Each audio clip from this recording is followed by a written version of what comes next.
This is your call to action. Get prepared, America. Economy, survival, energy, disasters. This is USAPrepares.com. Informative radio, educational radio. Interact now by emailing instructor@USAPrepares.com or text at 434-390-7953. Class, please take your seats.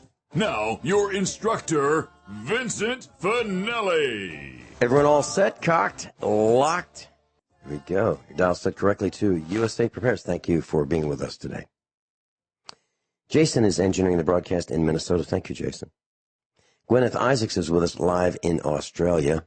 Welcome, Guineith.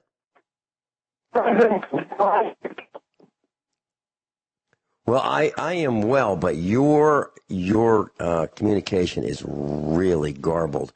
Let's try another go at it. Okay, how's that? Let's hear your voice again. Much better. Much better. Okay, much better. Well, now it's not. So, wherever you are, if you can get a better signal, that would be great.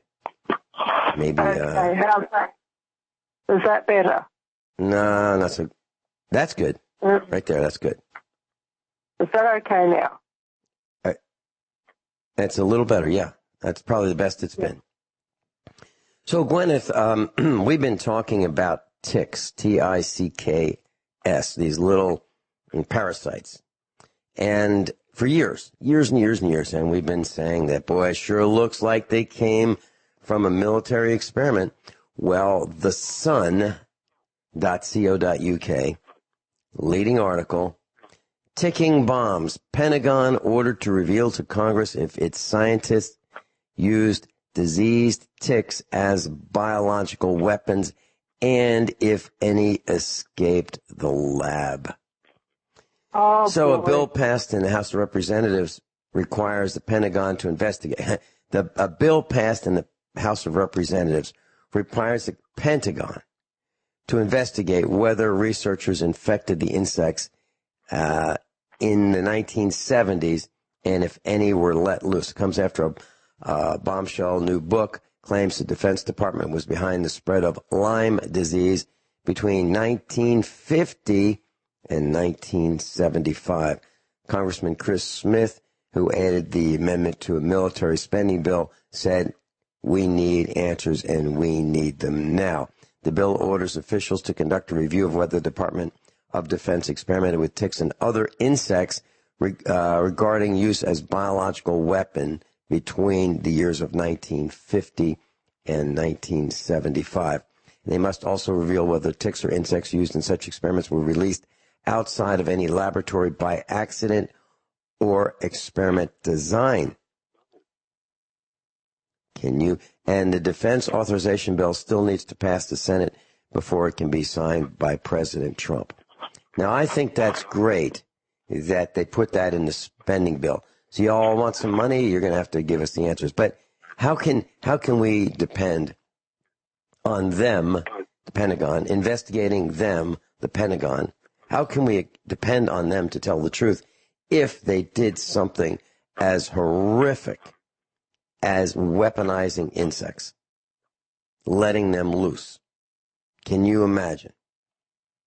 That? So, what about all those people? And I know one who is a victim of Lyme disease. And this gal was in her 30s. She lives in the Garden State, and she got it. And she would get in her car and not know how to drive. She would get wherever she's going and then forget how to get home. She would go to the supermarket and forget while she got there. She would fall down the stairs. She would fall standing still. It was absolutely awful what happened to this 30-year-old. And she's still alive all these years later. We're looking at, 60s now. 30 years of this disease. And what happens to a person like that whose life was stolen from them because of a tick bite in her backyard? And what do people do? What do they do? Well, if they live in an area as she does, they're terrified of getting what she got. She's terrified of getting it again. She won't visit us because, or her family because of we live near the woods. The woods are surrounding us. So here we have an absolutely horrible situation where probably millions, that's my guess, of people have been infected with Lyme disease. They've gone through the treatments. Many have died. And what if it's all an experiment? Let's see how this works. Let's see what happens when this thing gets loose.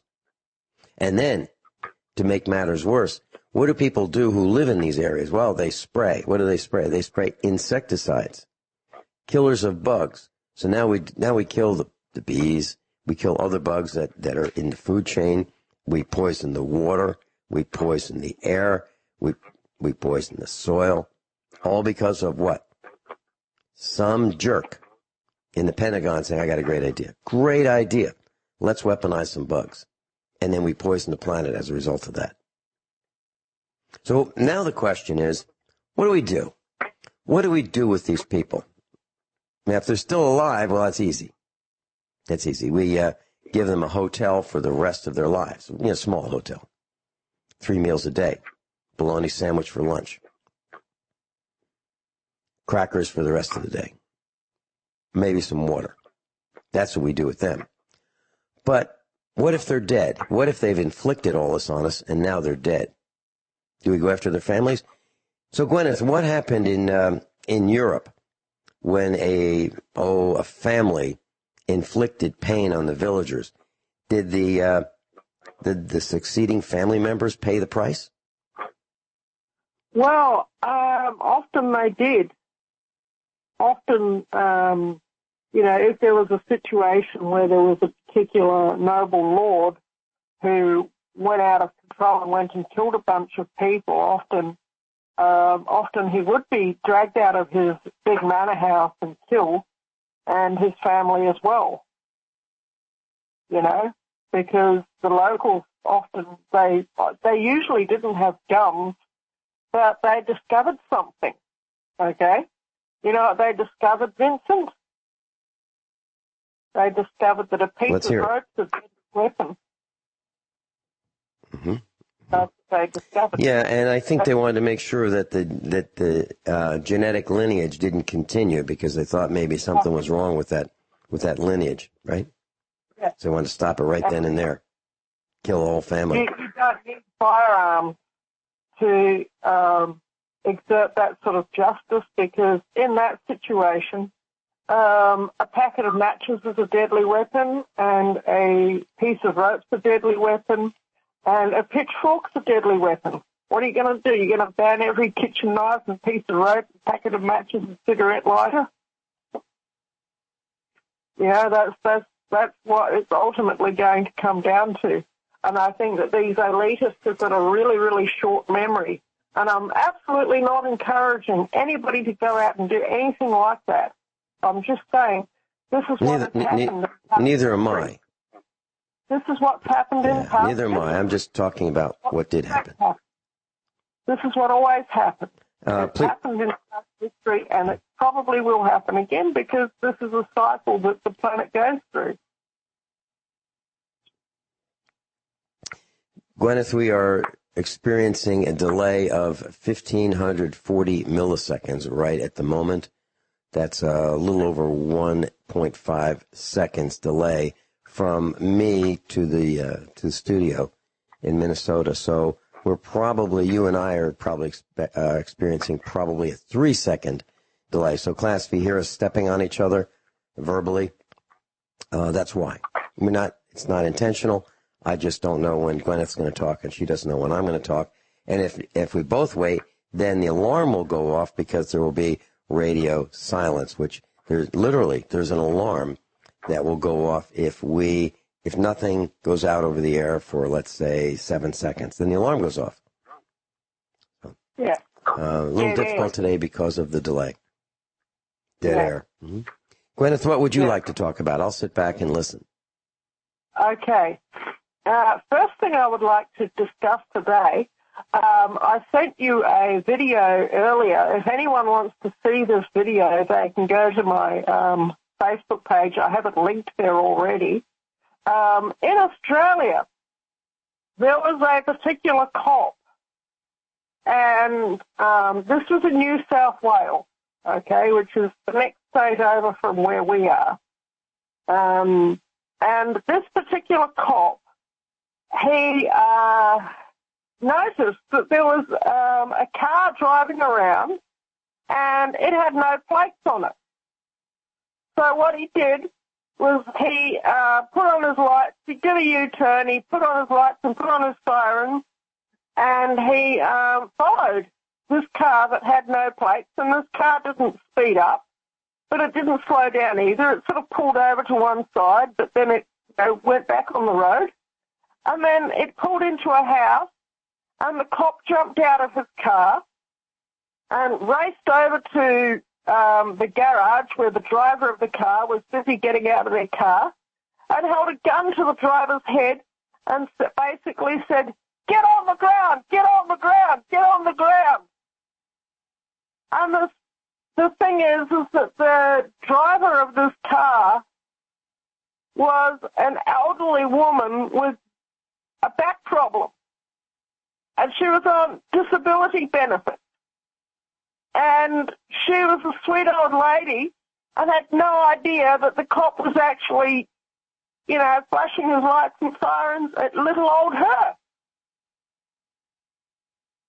And he basically got her out in her own driveway, cuffed her, forced her onto the ground, and this woman's sweet elderly dog bit the policeman, and the policeman turned around and capsicum sprayed her dog and said, basically, "Your blankety blank blank dog, I ought to shoot your blankety blank blank dog."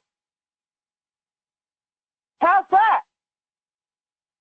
It does nothing to raise my opinion of the blue team.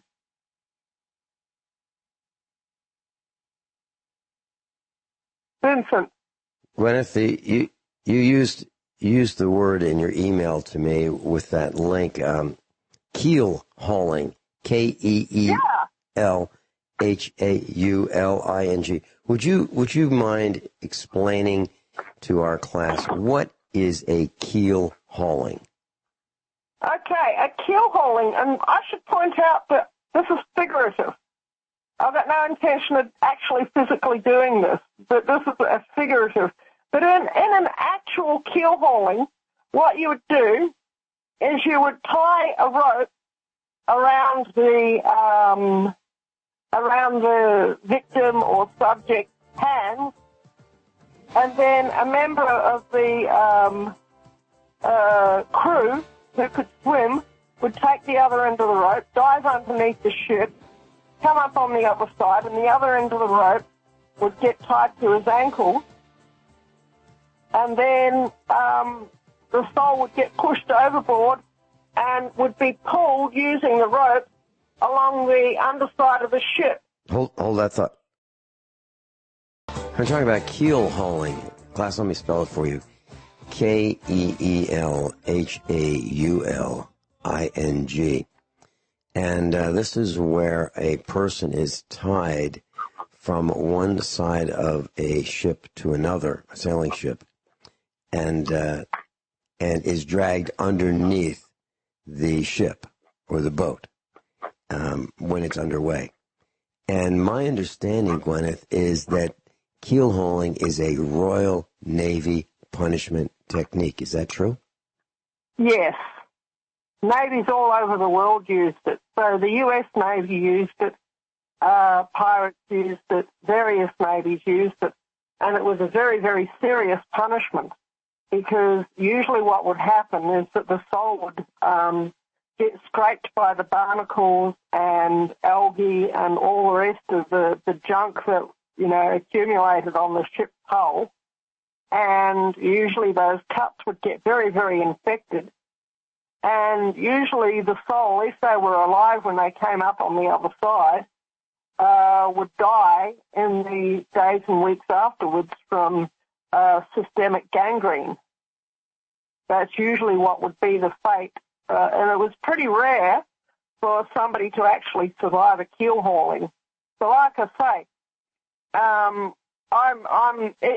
when I say that, I imply that I'm verbally stripping somebody out, okay? I'm verbally keel hauling them, not actually physically keel hauling them. But the thing that these cops have to realize, these are not isolated incidents. There's whole websites that are devoted to these types of incidents that the police are doing to us, the villagers, okay? To the point of where it seems like there's hardly any good ones out there. It's not just a matter of the odd bad apple. It's the whole bloomin' barrel. And we're fed up with it. And we're on the brink of a systemic collapse as a society, and there's no getting out of it. There's going to be no avoiding it. And pretty soon, their technology is going to go away, and then what will they do?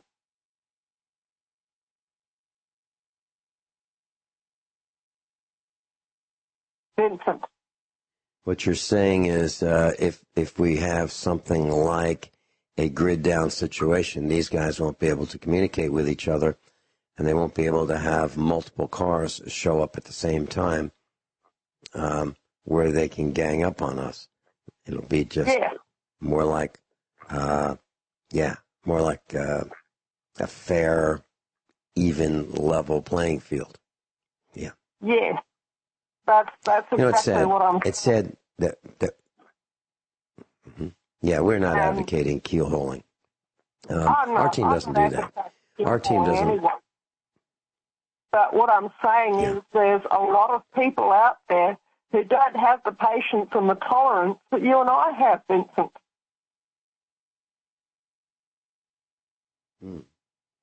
Yeah. Well, I see it every day. I mean, when I'm in my truck, if I go to Springfield, I can see how on the edge people are. I mean, we've got the zombies who are walking around totally oblivious to everything that's going on around them. And then we have, people with shopping carts who just abandon the shopping carts and go wander off to another part of the aisle and then, come back. They don't mind blocking people. People who, I've seen people do the most amazing things. There'll be 2 lanes in each direction, on a road. And I'll see somebody in the center lane making a right-hand turn, pulling right in front of the car right next to them. I mean, from a traffic light, just pull right out in front of someone. I just can't imagine how they ever passed driver's education, if they've ever had it. It's amazing to me that people are on the road doing these things to each other with automobiles. I mean, this is really getting to be extremely dangerous. As a matter of fact, I've got my old jalopy, my 1996 car that I really don't want banged up. I don't want to take it out because some jerk is probably looking at his or her cell phone or reading the newspaper or doing a crossword puzzle or texting or whatever behind the wheel of their vehicle and not paying attention. And I don't want to be anywhere near those people. I see people with ladders in their trucks all the time, unsecured or poorly secured. Just, it'll be okay. I mean, that's what we say in Missouri, right? It'll be okay. It's not okay. Yeah. Guineith and I'll be right. Yeah, we'll be right back. So we mentioned Lyme's disease, or Lyme disease. One theory, according to the internet, it's a compelling but controversial theory. And it suddenly emerged in Connecticut. And this theory blames the accidental release of infected disease during experiments at Plum Island. It's a Plum Island Animal Disease Center on Long Island Sound, about 8 miles south of Lyme, Connecticut.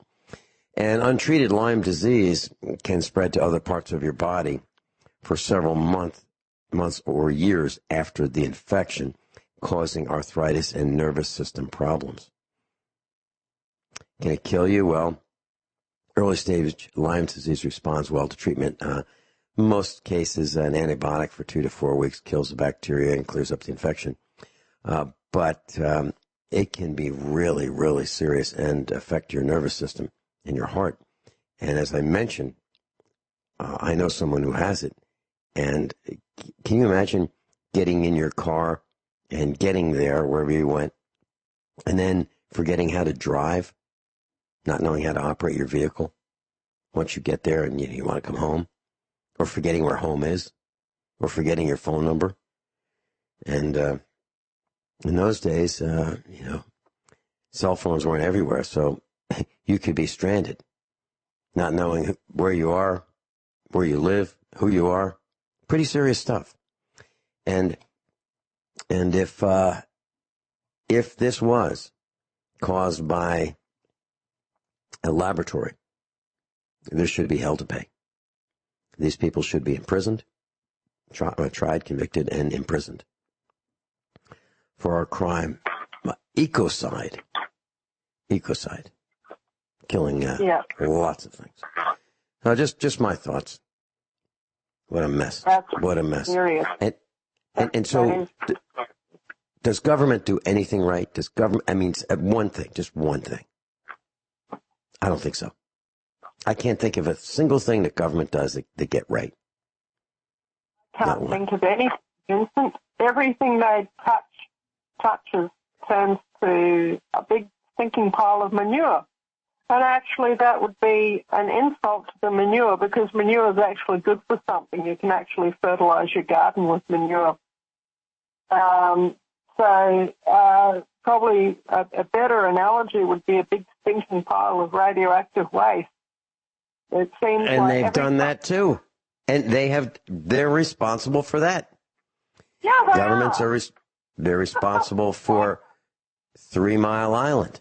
They're responsible for all these leaking nuclear reactors, 104 of them in the United States. They're responsible for the leaking radioactive waste. They're responsible for polluting the oceans with plastic. They're responsible for Chernobyl. They're responsible for all the space junk that's orbiting the planet. We didn't put it there. I had nothing to do with it. As a matter of fact, if they asked me, listen, Vinny, you want to contribute to the orbiting garbage disposal system that we've got planned? I'd say absolutely not. Would you like to contribute to put satellites in space? Absolutely not. Communication satellites so you can call over there? No. How about 5G? Because can you imagine how much faster you'll be able to download your movies? No. How about all the clear cutting that's going to be that's happening right now in Europe and in the UK? Clear cutting millions, that's with an M, millions of trees, so that they can get rid of the trees that are in the way of the signal of 5G. Can you imagine that? That's what's happening right now.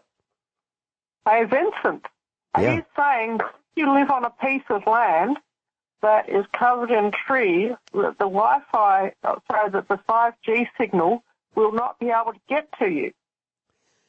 That is, they're only, from my research, and I have to thank Joey for sending me some of this information.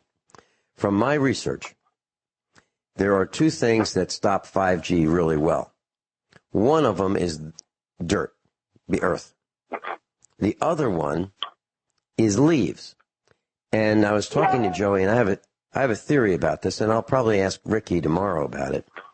My theory, I have a ham radio license. And in order to get that, I had to do some studying. So I read the manual cover to cover in one day, and I committed some of it to memory. Not all of it, but some of it. Enough of it to pass the test. And I've been experimenting with radio transmitters and receivers since the 1960s. And I've built many antennas, and I've tuned them, and I sort of know how this stuff works. Well, there's what's called a wavelength. And a wavelength is a sine, well, think of a sine wave. It's like an S on its side. And you can have an antenna that is 1/4 of a full sine wave, 1/2 of a full sine wave, 3/4 of a full sine wave, or a full sine wave, or 5/8. And those lengths of antennas will work okay. A quarter wave is not as good as a half wave, and a half wave is not as good as a full wave. But if you want to know about it, well, you can research easily and figure out at what frequency, what length does the antenna need to be. And then you can divide that by 4 or 2 and get the quarter wavelength or the half wavelength. Well, here's my theory, that the veins in leaves are probably either a quarter wave, half wave, or a full wavelength of this 5G signal. And so the leaves are acting as antennas, attenuating the signal, absorbing it. And so is dirt. Yes, now that's my theory. Now I can't prove it because I don't have the equipment. Well, Bert Bertonis could prove it, but I can't. And he's one of our instructors. So, and I haven't talked to him about this, but that's my theory, because leaves contain moisture. And if you think about it, if you put something in your microwave oven, and we're talking about microwaves with 5G now, high-end microwaves. If you put something in your microwave oven, let's say dry toast, I mean absolutely devoid of almost all moisture, dry toast, and you try to heat it up, not much happens. But if you put some dough, which has a lot of moisture in it, in the microwave oven, it will heat up because moisture is needed for the absorption of microwaves. So the moisture in the leaves, I believe, is the thing that is stopping 5G from penetrating wherever they want it to penetrate. So if you're living under a canopy of leaves, you're better protected than if you're not. And if you're living underground, you're better protected than if you're not. Why? Because I believe it's moisture. So that's my thought. So what's happening all over Europe and the United Kingdom is the cutting down of trees for 5G. And I can't believe that people aren't rioting in the streets saying, have you lost your minds? You want to cut down these trees? Well, you know what, Vincent? I live in a eucalyptus forest in a house that's made of dirt. In an adobe mud brick house in the eucalyptus forest. Well, you're in pretty good shape. You're in pretty good shape. Except for the roof, right? What's your roof made out of? Sheet metal. Okay, well, the problem with 5G goes right through metal. Goes through everything. Goes through glass, goes through siding, goes through everything except leaves that are moisture-carrying leaves and earth. So from the sides of your house, you're good. The windows, no. The doors, no. The roof, no. And that's a mess. Yeah. That's a mess because, I'm talking to people who want to build their houses, and for years, literally years, there was a couple who came to our farmhouse, also talked to Rich Scheben, and they were interested in moving from Arizona to Missouri. And I said, if I were building a house, I would build an earth house. And an earth house is a basement with a roof, class, literally. It's literally you excavate the earth, you find some southern-facing hill, and you excavate 3 sides of this basement. And then the side that faces the south, you build a glass wall. So you have lots of windows on that side. So the sun comes in and warms up the house. You don't need much air conditioning because it's 3/4 underground. And if you really want to do it right, you have a concrete roof and you plant some kind of lawn on top of the concrete lid, which is the roof. And now you've got dirt and it's concealed from satellites and it's only got one side that's open. What a great way to go. It's the least expensive way of building a house in the United States that there is.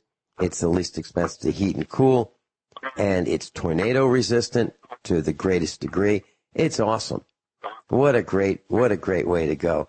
And so I even recommended that kind of construction to this couple who came and spent a day with us, Mrs. Finelli and I, and we showed them around the area, and they decided that they were going to buy somebody else's house instead of making their own mistakes.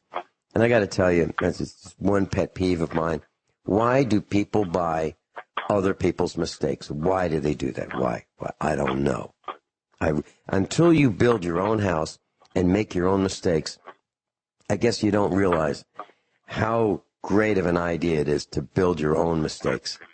And I don't really mean build mistakes. I really mean is don't buy other people's mistakes, because every house that I've ever been in is not as good as it should have been because of the mistakes the builder, the owner, the architect, and everybody involved made.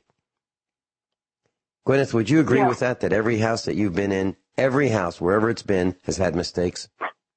Yes, including this one. It's a great house, but the owner made a very, very big mistake.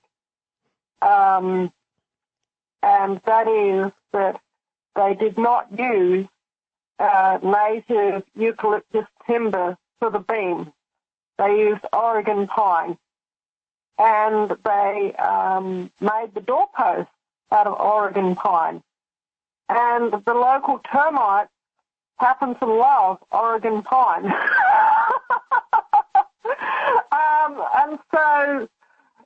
But it's okay as long as there's someone living in the house, because the local termites have a nemesis which is called a spiny anteater. Okay, it's an echidna. And the echidnas that live here might grow to be 18 inches in diameter. They are enormous. They might weigh, 10 pounds. This is this creature that lives here. And they're everywhere in the forest, and they live on termites and ants. And the local termites do not like to live anywhere where their little termite antennas can sense movement, because they think they're going to get eaten. And so there is some termite damage to this house because it was left unlived in for a bit of time, but it's not progressing because now we're living in it. And it's heated, and there's sounds of people, music, footsteps, various other. Hold that thought. Now, class, I was looking at Amazon Days just to see what Amazon is trying to entice its GDP customers into buying. Big TVs, spying devices like, their Echo device that you just talk into, Alexa-type devices, that kind of thing. Smart devices, smart watches, cell phones. It's amazing. I mean, just things you don't need. You just don't need them. And they're trying to get people to be more connected. And what's happening, in my opinion, is people are becoming more depressed, more and more depressed, more angry. The electromagnetic radiation that they are paying to expose themselves to, and they want faster, faster, faster. That's making people more on edge, more violent, more nasty, more me first. And it's creating a generation or a couple generations of young people who don't know how to do anything. Literally don't know how to do anything. They don't want to read books. If you go to the junk stores, I'm talking about Goodwill, I'm talking about the Federation for the Blind, I'm talking about the Restore, you will find things that it's just amazing what people don't want anymore, like books, like really good quality items that were made, in the 50s, 60s, 70s. Quality items. People don't want them. They want new. They want new, thin, cheap, Chi-Com crap. That's what they want, because it looks nice. And the young people have been convinced into thinking that, electronic devices should only last a couple years. So if you get maybe 3 years out of it, that's awesome. That's ridiculous. It's beyond ridiculous. If I bought a notebook computer that lasted 3 years, I'd be furious. If I bought a phone that lasted, I'm talking about a desktop phone, I don't know if you even find them, landline that lasted 3 years, I would be furious. I called a company yesterday called Bayco, B-A-Y-C-O. They make trouble lights.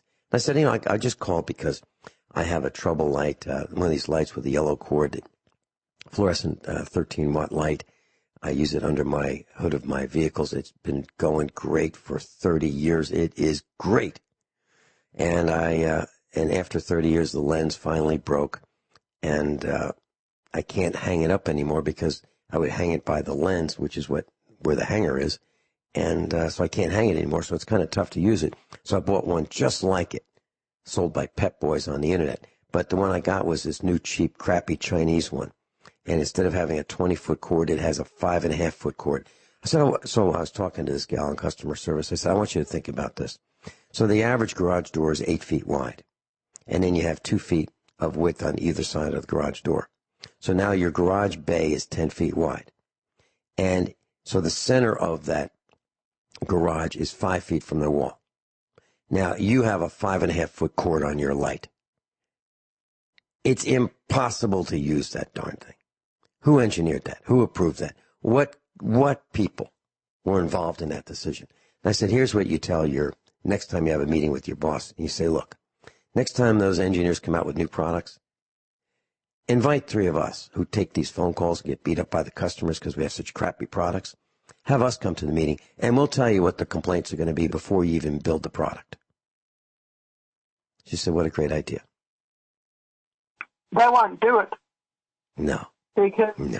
The thing is that extra 15 feet of cord probably would cost as much as the rest of the lamp put together. Yeah. And you know what? I literally had to take an extension cord and splice it together, solder it, use heat shrink tubing, the kind I sent you, put it all together so I could have like a 15-foot cord again. Because the one it comes with is, who can use that? I have no idea what the purpose of this thing is.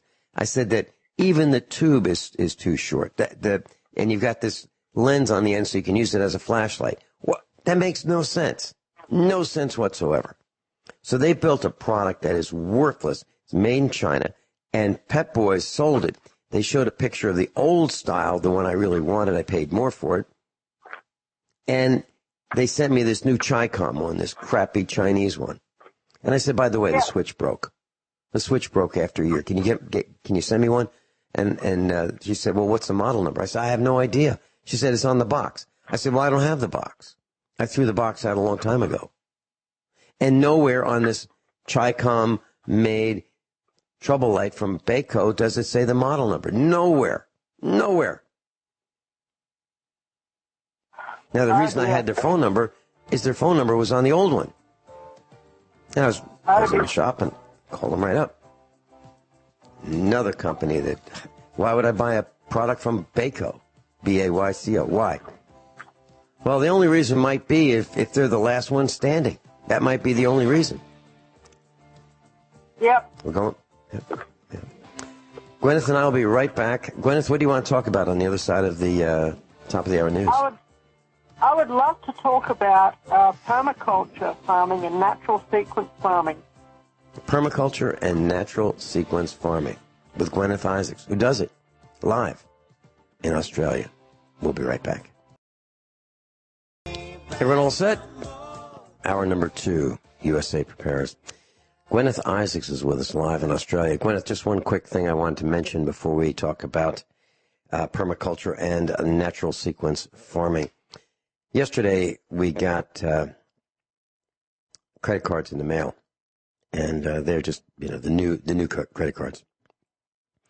And you open up the envelope, and it says, call this number to activate them. So I called the number, and the automated response system tells me that, it's a new system, and I'm learning. And so just say what you want. Are you calling to activate your card? So they're expecting yes or no or me to say something. So I press number 1. That darn thing doesn't do anything. It requires your voice. Literally requires you to say something. So I hung up and I thought about it. And I went over and I got a soup can. And I held, so I called back and I spoke into the can. I'm calling to activate the card. but I spoke into a can, so it was a tremendous echo. And I spoke very poorly. I did not enunciate. You know, that darn thing knew exactly what I was saying. It was impressive. Absolutely impressive. And then it asked me a couple questions, and then I embedded what my response was in some nonsense, made-up words. Do you know it was able to pick out the real words and figure out what I was trying to do? What I'm telling you is this AI is getting better and better and better. That's kind of scary, Vincent. Yeah. And yeah, you know, I actually had a deja vu moment then. I actually did. I said, as soon as you said the soup can thing, I thought, oh my gosh, this is, you know, deja vu is kind of a really, it's an interesting experience. I don't know if you've ever had a sense of deja vu, but you've been here before. Have you ever mentioned the soup can trick on air before? No, never. I full on. I knew that that's what you were going to say, and I felt as if I was my past life self listening to you saying that. Okay, which is the strangest feeling, because I felt as if I was my past life self sitting here talking to you, and you mentioning about the soup can. And I went, oh, my gosh, that is really, really, really strange. Well, and here's what's happening. It's getting really, really interesting how the, AI is getting so clever. Mm-hmm. Well, here's what's happening. So Joey will call me, or one of our other instructors will call me, or I'll call them. Mostly they call me. Almost all the time, it's incoming rather than me placing phone calls. But what happens is I will mention something, or Joey will mention something. I'm using just Joey as an example. And similar things have happened to us the same day. The same kinds of things. And, like, there's no need to even have the phone call conversation because, you know, I'm telling him and he's telling me and we're telling each other the same thing, but he's in Michigan and I'm in Missouri. Yeah. And it's not like we're watching the same broadcast or listening to the same radio. It's nothing like that. It's actual firsthand experiences. I've gone somewhere, I've done something, I've seen something, I can't believe what I saw. He sees the same thing, but hundreds of miles away. Yeah, that's it. And you know something, this actually does conveniently tie into the whole natural sequence farming thing, because I was listening to a podcast of your broadcast where you were talking about the Department of Agriculture interfering in your life and not letting the cows go where they want to go. And guess what natural sequence farming is all about? It's about letting... so that the cows want to go where you want them to go without the use of fences necessarily. Okay? Yes, you still have to rotate your pastures. Okay? That's still a good idea. Okay? But you have a big field. Okay? You put the trees at the top of the hill and the water source at the bottom of the hill. And then the cows want shelter, okay, during the hot part of the day, so they will climb the hill to stand among the trees, okay? They will poop under the trees and they will fertilize the trees. And those trees could be a woodlot. They could be Oregon pine, or they could be Paulownia trees, or they could be some other tree, okay, that you are growing as a woodlot, and in the future you're going to harvest those trees and you're going to sell the logs and make some money, okay? But then, at dawn or at dusk, a cow will want to drink. So it will walk down the hill and it will eat along the way, and it will drink from the pond at dawn and at dusk when they're naturally inclined to drink, and then it will hang around the pond area for a little while, and then nighttime will come and they'll begin to feel insecure, and then they will wander back up into the forest, eating the grass along the way. That's an example of natural sequence farming, okay? You are encouraging the landscape to do what it is inclined to do naturally. And when I heard you talking about the U-Star interfering in people's lives, randomly coming onto people's farms to inspect the wells and the fences and all the infrastructure, yada, yada, yada, yada, I thought, gosh, that's really interesting. That's really awful. And then you listen to a YouTube video. There's a guy, and his name is Peter Andrews, and he devised this system called natural sequence farming, where you encourage the landscape, the cattle, and whatever to do what it's inclined to do naturally, okay, for the benefit of everybody.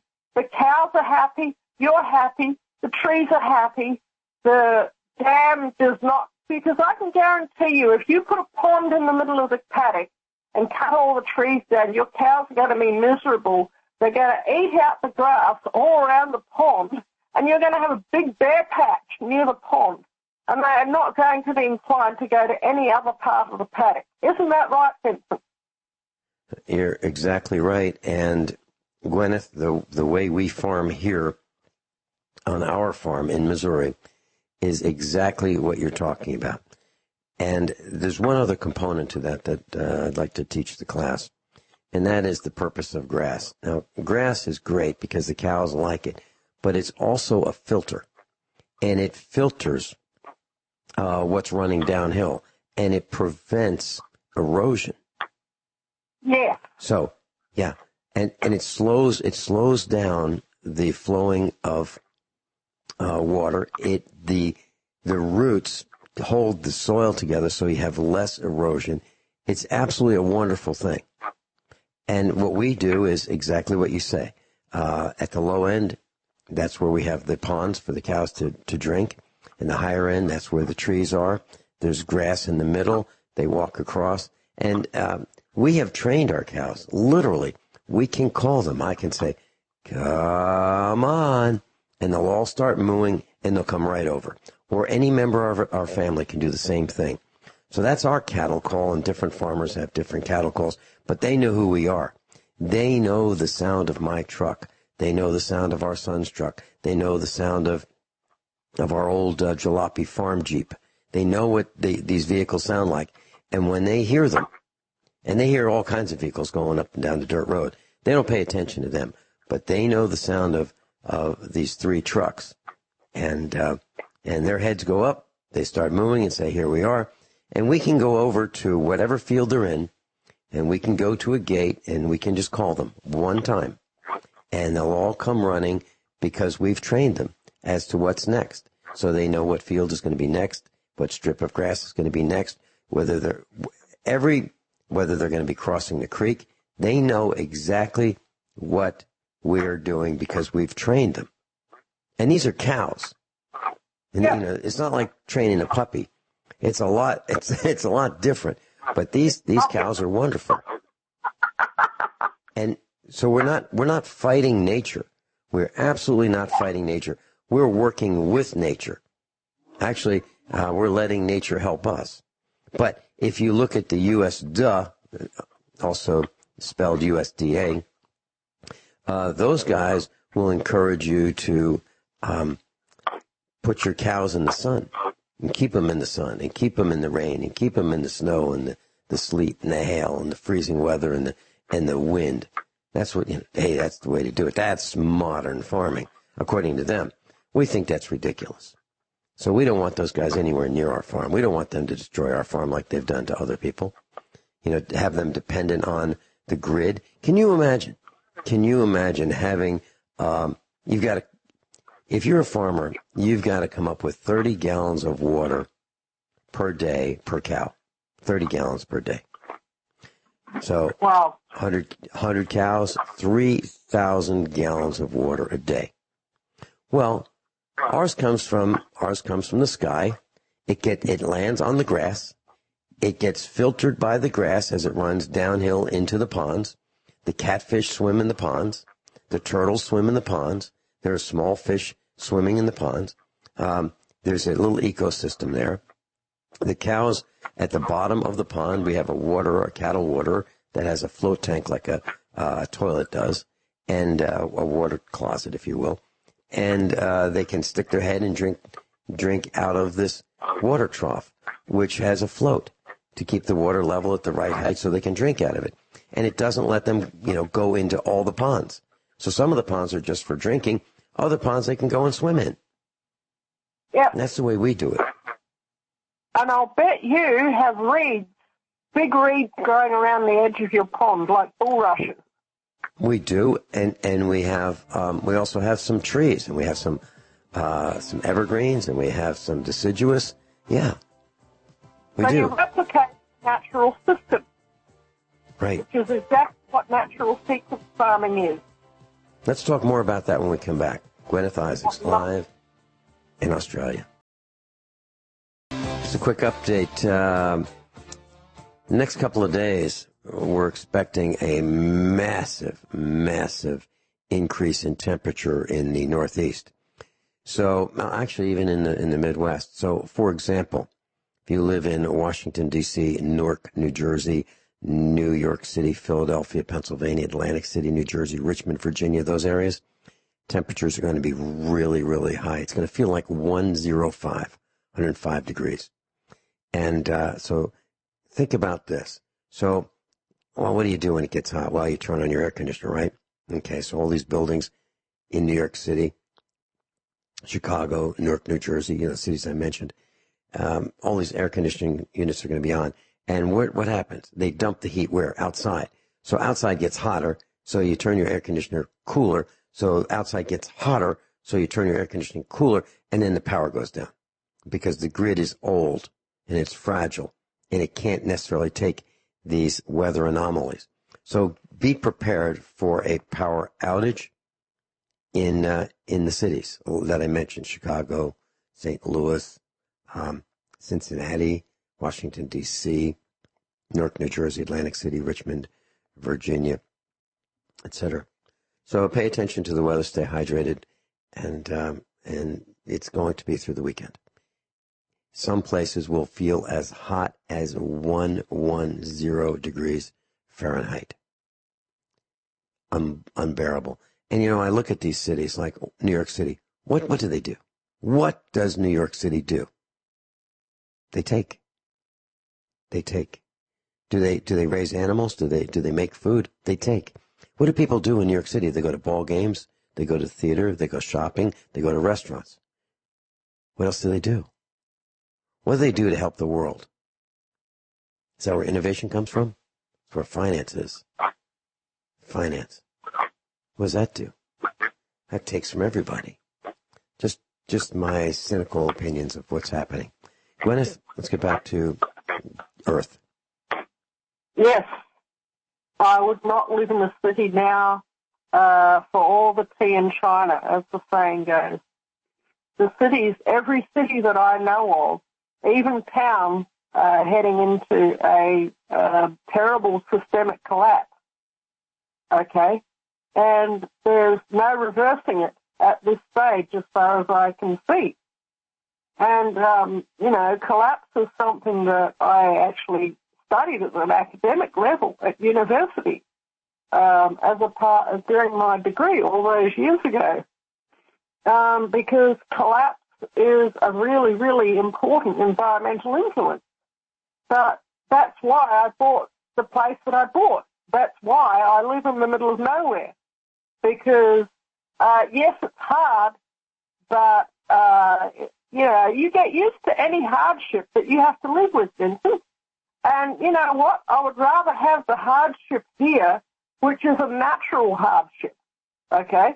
I think I wrote in an email to you that earlier on this week, my son and I went on an errand. And we don't have a motor vehicle. And earlier this year, my horse died. So we're back to bicycle and an adult tricycle. And I had to do this errand. I had to go out and find some carcass to feed my dog, which happens now and again. And you know how far we travelled on this errand to go and find some carcass to feed my dog. In one afternoon, we travelled 30 kilometres in an afternoon. And we got our carcass, we brought it home, we fed our dogs. And, you know, something, we were absolutely exhausted at the end of it, and we stank, but it was a really, really good feeling because the dogs were fed, they were happy, and you know something, they smelt us coming, and they were absolutely delighted, and they just squealed with delight. And that was a good feeling to come up the driveway and to have the dogs just absolutely squealing with delight because they knew what was in the back of that adult tricycle was a nice, big, fat, road-killed carcass. And it was all for them. Yeah. You know, and Guineith, as you say that, I'm thinking, what American would do that? Go 19 miles to find roadkill to feed their pets? What American? Hardly any. We'll be right back. So there's a quick tip, actually two tips. So if you want to increase your air conditioning efficiency, if you've got an outside unit, if you have central air conditioning, you can hose off those coils outside because they are probably full of debris and spider webs and, you know, bee nests and bug nests and things like that. So hose them off. And by the way, if you take a hose nozzle and you have a mist come out of it and that you spray on the coils when the air conditioning unit's working, it will dramatically, temporarily increase the efficiency of your air conditioner. The other thing you want to do is if you have a window unit, you want to hose off those outside coils as well, but you don't want the hose to soak the inside of the house. So be careful how you do it. The other thing is clean the air filter. So those two things, cleaning off the outside coils and cleaning off the air filter on the inside, are two things you can do to dramatically increase the efficiency of your air conditioning unit. And by what? Oh, I don't know, 15%? Yeah. Guineith, back to you. Okay. Anyway, what I would like to say is if there's anybody out there who is living in a city and thinking that they are, or maybe they've even purchased some land out in the middle of nowhere, and they think that they're going to, you know, when the coprola hits the propeller, that they are going to be able to just move on to this land and continue their life as normal, they have got another thing coming. Because, for one thing, I can absolutely guarantee you, even if you're a complete fitness nutcase in the city and you think that you are so fit and so active, you will really, really struggle with the ordinary fitness level that's required for life out in the countryside. I can absolutely guarantee that because, you know, you might think, oh yeah, well, I can bike 19 miles. Yeah, you might be able to bike 19 miles. Can you bike 19 miles with 10 kilograms of stuff in the basket of a adult tricycle up and down mountainous hills? This is something that, you know, your average city slicker is not going to consider. And, you know, after we got home, you know what? I said, right, son, when we get home, we're going to sit down, we're going to light the fire, we're going to make a cup of tea. I've got some soup. We can reheat the soup. We can have some flatbread with the soup. And then we're going to go out and we're going to chop wood. And, you know, that's exactly what we did. And we chopped wood for maybe a couple of hours after we got home. And, you know, that might be something that would be jaw-dropping for your average city person to think of. But for us, it was like, if we don't chop wood, we are not going to have wood for the fire tonight, and we're going to be cold and we're going to be miserable. Because I'll tell you something, Vincent, having lived with wood fires for many, many, many years, I can tell you one of the key benefits of having a wood fire in the house is not just warmth, it's not just cooking food, it's not just boiling water, it's psychology. There is something about a glowing wood fire in a fireplace that just really makes you feel good. And here I am in the middle of the night here in Australia talking on the radio to you, and I'm sitting probably about 4 feet from our, space heater wood stove in the lounge room. And you know something, it's burning, and I've been stoking it during the ad breaks, and it feels really good to look at it. Does that make sense, Vincent? Oh, you're absolutely right. There's no question about fire, and as you mentioned this, it warms differently. It kind of heats you through your skin when you're near a fire, an open fire, compared to a boiler in the house somewhere, and steam heat or hot water heat or a heat pump. It's different, completely different. Fire is much, much more pleasant. I wanted to share something with you, though. As you were saying that, I was thinking about, so how much wood does it take? Class, during the summer, we heat our domestic hot water with wood. So we have a wood boiler that we don't boil the water, but it, heats the water to let's say 175 degrees Fahrenheit. During the summer, when it's really hot, and all we're using hot water for is washing dishes, washing our hands, and bathing. That's it, period. We'll use 4,000 pounds of oak. Wow. Just to heat hot water. Now, is that extravagant? I've got it insulated, really, really well insulated. All the pipes are insulated and so forth. So it's not like we're extravagant. And we're very careful how we clean the firebox for the outdoor wood feeder, so that we don't waste heat. I've got a chimney flue restrictor. I've got an air intake restrictor. I've got it as efficient as I can get this thing to run, which is more efficient than it came from the factory. And it still takes 4,000 pounds of wood. So how much is 4,000 pounds?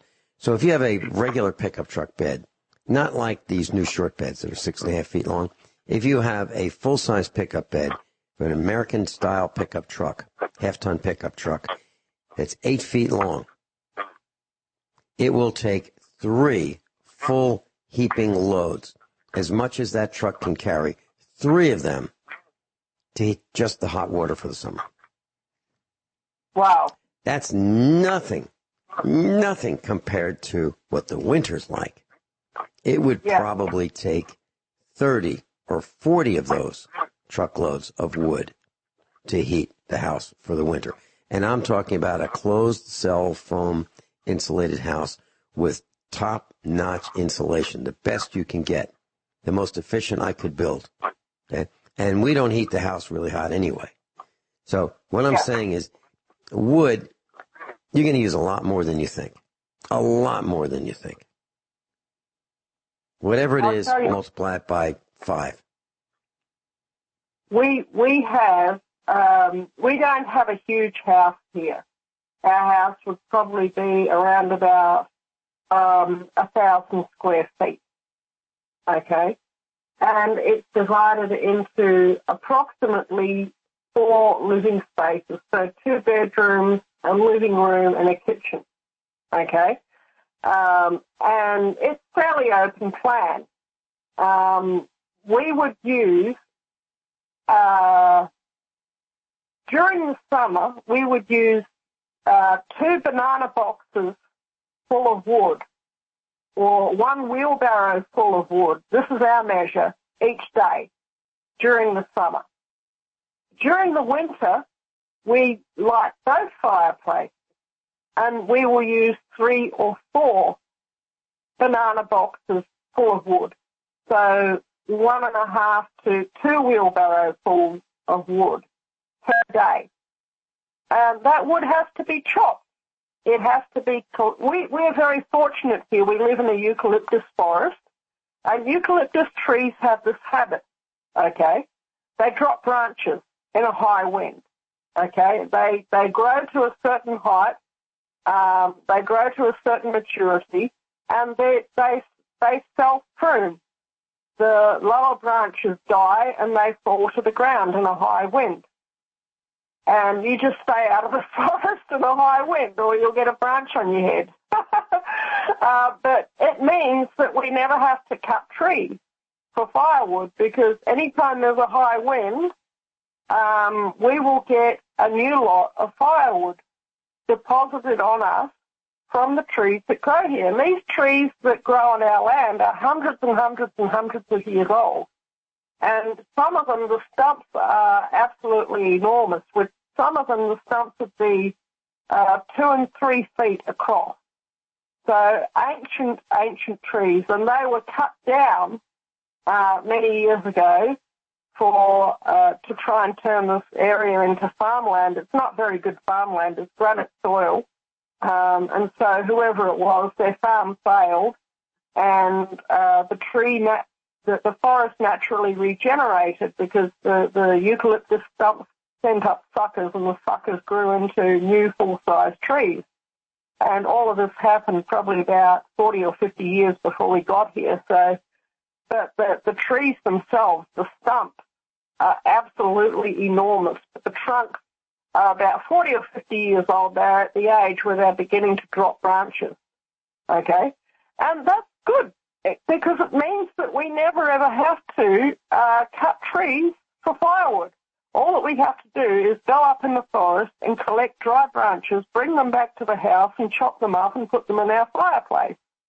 And this once again goes back to natural sequence farming. We don't have to disturb the landscape in order to heat our wood stove, okay? Because the branches are going to be there anyway. They're going to fall anyway, okay? And if we don't go and collect them from the forest, they're going to be a fire hazard, because eucalyptus trees, they are fire prone. And so it's better that we burn the logs in our own fireplace than they get burnt in a bushfire. So, and likewise, the kindling grows underneath the eucalyptus trees. It's a particular kind of native bush called Chinaman bush. And I've actually had environmental people tell me that term's racist, but I don't care. I'm calling it Chinaman bush because that's what it's been called forever. Because the Chinese people who lived here at one time used to use it to thatch their roofs with, because it would make an exceptional roof thatch, But this is it. It all goes back to living in the landscape that you live in, but you have to take account. You need to live in a place for a long time to see how the landscape works together, and to fit yourself into that landscape and to live in a sustainable way. Because what works here is not necessarily going to work where you are, because maybe where you live is not a eucalyptus forest. Maybe it's some other sort of forest, or maybe it's a desert, or maybe it's some other sort of landscape, You have to figure out how to live in harmony with your own landscape wherever you find yourself. And it's going to take years for you to do so. And we have lived here for about 6 years now, and I'm beginning to think that I might be figuring out how this landscape works now, Vincent. Does that make sense to you? Well, I was thinking you're doing pretty well with 6 years because it's taken us 15. And I'm not exaggerating. You know, I was saying to our son, we were in the truck, and we use a lot of electric fence tape. It's this 1/2 inch wide, looks like ribbon. It's made out of polypropylene. It's got 6 stainless steel wires in it, and we electrify it, and we use these step-in posts. We have it all over the farm. We have miles and miles. I'll tell you a little bit more when we come back. Guineith Isaacs is with us, and we've been talking about farming and how long does it take to get the lay of the land and to figure out, you know, the optimal configuration. Well, I've been working on it for 15 years, and that's just not just me. It's our entire family, and the boys and Mrs. Finelli and I mean, we're out there all the time. And I just did a quick calculation. We have about just a little under 2,000 fence posts. I'm talking about steel star posts, as you call them, and about 2,000 of them, and barbed wire and high tensile wire. And then we have about 300 step-in fence posts. 300 that's portable fencing. We move it all the time. We might move it once a week. We might move it a couple times a week. We might move it every couple of weeks. But we're always moving it. And I figured out that I just did a quick calculation. How much fence tape do we have here on our farm? And I'm talking about this portable fencing connected to a solar-powered fence charger. Or, a 120-volt fence charger. We've got 5 miles of that. So we are redesigning our farm all the time. And so Guineith is right. That's what it takes in order to optimize your farm, to work with nature. You can fight nature, and then it costs an enormous amount of fuel, an enormous amount of equipment, or you can work with nature, have nature help you, and you might actually survive farming, as we're trying to do. Guineith, any comments? That's about the sum of it, Vincent. And here's another. I know that we haven't got very much longer to go, but this is something that is going to possibly make all the difference in the world to somebody out there who is living in an arid or a semi-arid landscape, has a piece of land and has no idea what to do with it, okay? If you go out on your land and you begin to dig ditches on contour on your land, the ditches don't have to be very wide, and they only need to be maybe 18 inches deep, or if you can dig them deeper, then all the best. If you have a bobcat and you can dig down to the bedrock, then that's going to be the best of all. But if you dig ditches on your land on contour, that means not running uphill, not running downhill, running along the hillside flat.